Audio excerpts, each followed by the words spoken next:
Wilbon on Get Up to the NFL. George Pickens has, as Shefty told us he would, signed his franchise tag. So the Cowboys receiver is now guaranteed $27.3 million for this season, and he's contractually obligated to be at training camp in July. He can also now be traded at any time, but the Cowboys have said that is not currently part of the plan. So I've got J-Mac. Mr. Wilbon's in the conversation. I got Dominique and Jeff Darlington. Let me start with you. What can you add here about the significance of Pickens signing the tag now? Well, it is significant in the sense that it projects that maybe things are okay in terms of George Pickens actually playing on this franchise tag. I know we are inclined every time we hear any shred of news with the Cowboys to expect it to just unravel and turn into drama. The interesting part of this is actually all of this seems to avoid drama. Yeah, famous last words. But I will say that Stephen Jones has made very clear he has no intentions of trading Pickens. I think that would have happened before the draft if it was going to happen. And George Pickens signing this does suggest that he is willing, knowing that the team is not going to negotiate for a long-term deal, that he is willing to play for $27.3 million this season and then maybe take his hand either in free agency or re-signing after the season. I know that sounds clean, maybe too clean, but right now, that's where it stands, Greeny. Is it as clean as that to you, Neek? No way. I mean, I think this Pickens thing is clean right now. However, when the summer comes, Jerry gonna give us something, man. You think Jerry gonna let the whole summer go without giving us some Cowboys drama? So it may not be with George Pickens, but it's gonna be with somebody or something. He almost gave us drama falling off the stage. The man needs our attention. He's gonna give us something. The Cowboys are gonna give us something no matter what. Sorry, Jeff. You're gonna have to go back to Dallas at some point. We'll have to wait and see. It does beg an interesting question because, I mean, we all know the history there, and we've been known to talk about the Cowboys a time or two on this show here over the course of time. But here's the reality of the situation.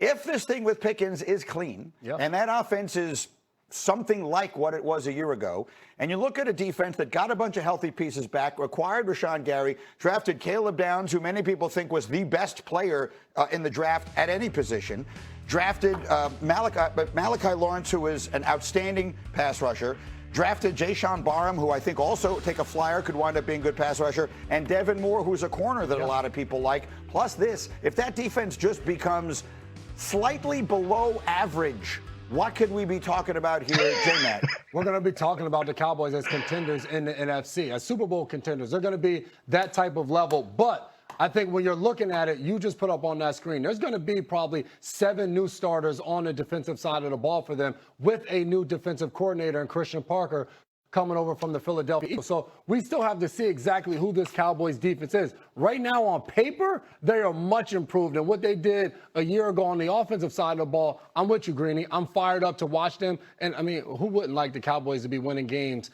in January? Yes, I mean, certainly all of us would like that. And by all of us, I mean me. Yeah, not all of us. So, Mr. Wilbon has been around long enough that the last time the Cowboys won a Super Bowl, you wrote a column about it the next morning for the Washington Post. So you're one of the people who've seen it. Do you think all of a sudden, now you're a Bears guy, are the Cowboys one of the teams you think we have to worry about in the NFC to make a legitimate run deep this year? Not yet. There's plenty of drama to go. Look, you guys more often associate me with covering basketball, which has been the case. I was covering football and in the building the day Jerry Jones arrived and threw Tom Landry and Tex Schramm out of their parking spots. In the building the day it happened. And all we've seen for the most part without Jimmy Johnson is drama, unfulfilled drama. I can go back in the archives, maybe a year ago today, and get another discussion with Greeny sitting here and talking about the same stuff with the Cowboys on paper. Their division, I tell you what, I'll give you a wild bet now. Last year, nobody would have given me a dime to have the Bears go from last in the division to first. I'll give you another one. I'll take it right now. I'm not a betting man. I'll take the Giants to finish ahead of the Cowboys this year. Why am I going to trust the Cowboys? Are you guys paying no attention to history? Apparently not. I'm so old, I got to pay attention, J-Mac, to history. No. $47 million. The Jones boys are going to pay those receivers and let it go. We see that did not work because of the deficiencies of forces elsewhere with the Bengals. We just saw it last year. It doesn't work that way. So there's still an allocation of resources. that I don't believe this is going to allow for.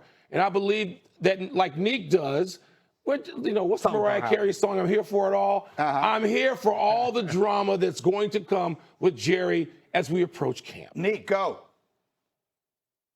Yeah, I think the Bengals are a good comparison. However, there's one difference. The Cowboys drafted some players to go in their defense, and the difference between the Cowboys and the Bengals is the Cowboys actually draft well. For as much drama as Jerry Jones creates, that organization has consistently drafted well. And just like the Bengals, if they can get that defense somewhere around average, they will be good. I don't have faith that the Bengals will get that defense somewhere around average, considering how their draft history has gone. But I do have faith that the Cowboys know what they're doing when it comes to scouting and drafting players. So with the new defensive coordinator and some new players, there's a chance. They were historically bad on defense.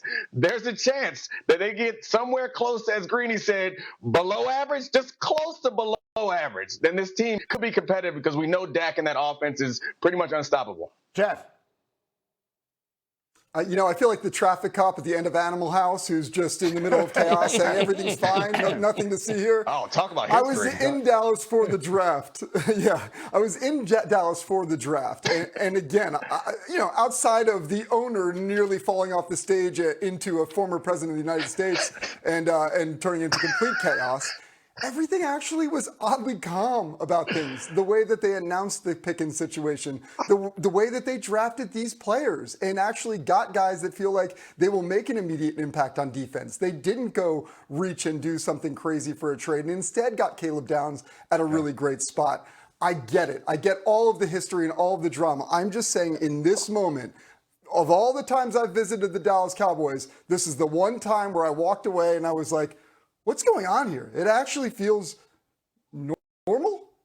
Parenthetically, that cop was played by Kevin Bacon. Go. Hey, Green, can we give a ton of credit to George Pickens? Because I assumed George Pickens was going to take this up till training camp, not sign the franchise tag, not show up to any of the offseason workout stuff to try to force and see what the Cowboys were going to do. They weren't going to give him a contract, see if he can get traded somewhere else and get a contract. The fact that he signed it now and assuming he's going to show up to OTAs and all of the offseason workouts allows him to hit the ground running, and he's ready to go with Dak Prescott.